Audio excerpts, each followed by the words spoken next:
Hola a todos, en esta oportunidad presentaremos el tema de las guerrillas peruanas en la época de los 60. Mi grupo está conformado por Diego Fernando Cárdenas Silva, Sebastián Alejandro del Águila García, Marco Aurelio Donald Pinares, mi persona y Álvaro Sebastián Ugarte Ferro.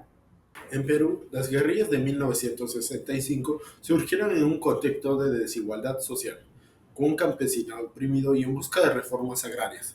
Este descontento se tradujo en protestas y el surgimiento de movimientos guerrilleros que buscaban transformar la realidad social y económica del país. La percepción que tenían las clases medias y altas costeras hacia los campesinos era de seres pasivos y moldeables por ideologías externas.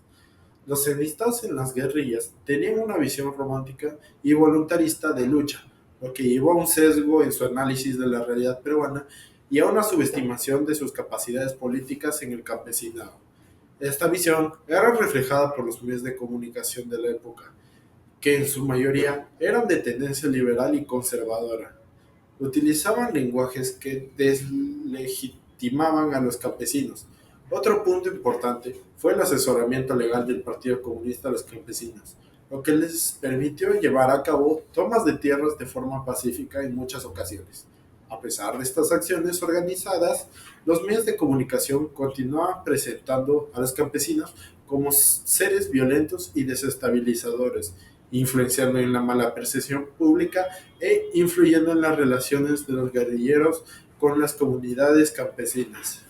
Sin embargo, la postura de los medios de comunicación fue evolucionando a medida que las protestas campesinas se intensificaban, adoptando una posición más pro reforma, reconociendo la necesidad de cambios en el sistema agrario. Esta evolución reflejó un cambio en la percepción pública y una mayor presión social para abordar demandas de los campesinos. Bueno, es que esas guerrillas duraron 6 meses, accionar fue muy limitado, que era el campo, no atacaron las ciudades, se dio en un contexto, por ejemplo, en que no había una crisis política sistémica ni nada de eso, no había, por ejemplo, una crisis económica de alta data, entre otras cuestiones, tampoco hay una crisis dentro del régimen. Belaúnde ha tenido la mala suerte de que en su primer gobierno aparecen estas guerrillas, le hacen golpe de Estado y en el segundo gobierno aparece Sendero.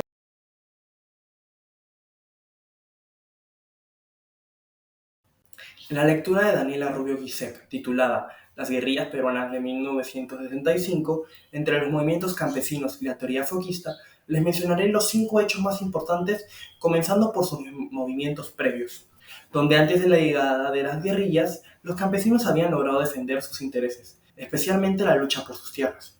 Estos movimientos, a lo largo de los años 50 y 60, llegaron a obtener importantes avances. Como segundo hecho importante, hablaremos sobre la influencia del foquismo.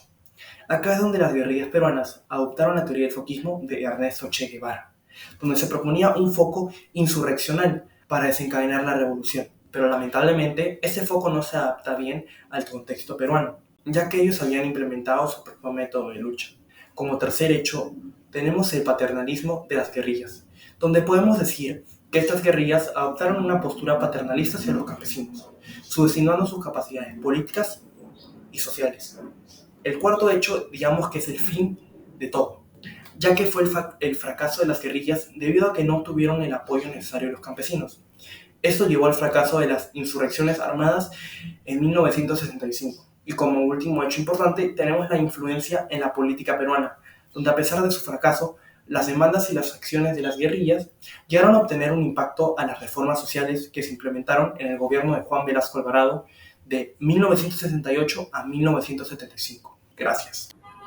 En el libro de Jan Luz, titulado La división de las fuerzas para la transformación revolucionaria del Perú, en la década del 60, el FIR, el MIR y el ELN nos habla que en la época del 60, el Frente de Izquierda Revolucionario FIR, el Movimiento de Izquierda Revolucionario MIR y el Ejército de Liberación Nacional ELN abogaban a favor de la creación del Partido de la Revolución Peruana. Sin embargo, ciertos factores fundamentales la falta de unidad de los antes mencionados funcionarios.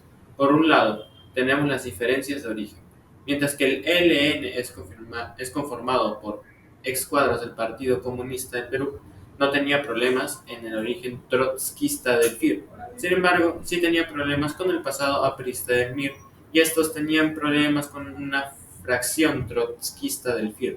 Por otro lado, habían varias diferencias entre sus métodos y estrategias para conseguir el poder.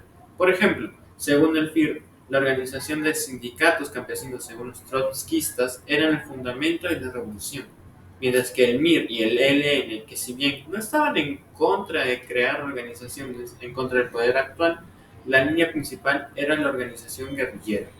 Hugo Blanco está completamente en contra de eso. Por último, el FIR, el MIR y el ELN compartían el objetivo de crear un partido de revolución peruana, pero sus enfoques y filosofías diferían significativamente. El FIR abogaba por una centralización política y militar para garantizar el éxito de la insurrección popular, argumentando que la unificación de las fuerzas de izquierda era esencial para enfrentar a la oligarquía. En contraste, el MIR se veía a sí mismo como parte de un proceso hacia la formación de este partido, enfatizando en la lucha armada, que era el medio para lograr la unidad y el triunfo revolucionario. El ELN no se consideraba un partido, sino un movimiento que buscaba contribuir a la creación de un partido revolucionario. En relación a lo comentado con mis compañeros acerca del tema de las guerrillas campesinas en Perú durante los años 60, aún están presentes hoy en día, aunque de forma diferente. En aquella época, los campesinos se enfrentaban a un sistema agrario injusto, impulsado por la marginalización y la explotación de sus tierras, lo que provocó el surgimiento de movimientos guerrilleros como el MIR y el ELN.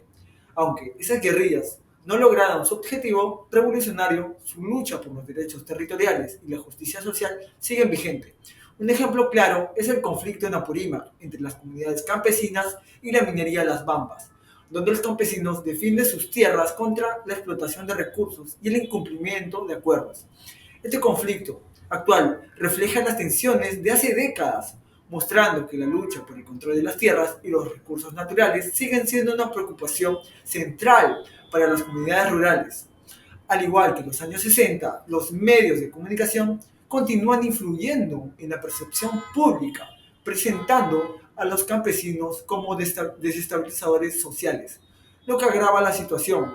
Sin embargo, las demandas de estas comunidades por la justicia social y derechos territoriales siguen siendo una parte de las dinámicas sociales y las políticas actuales en la actualidad.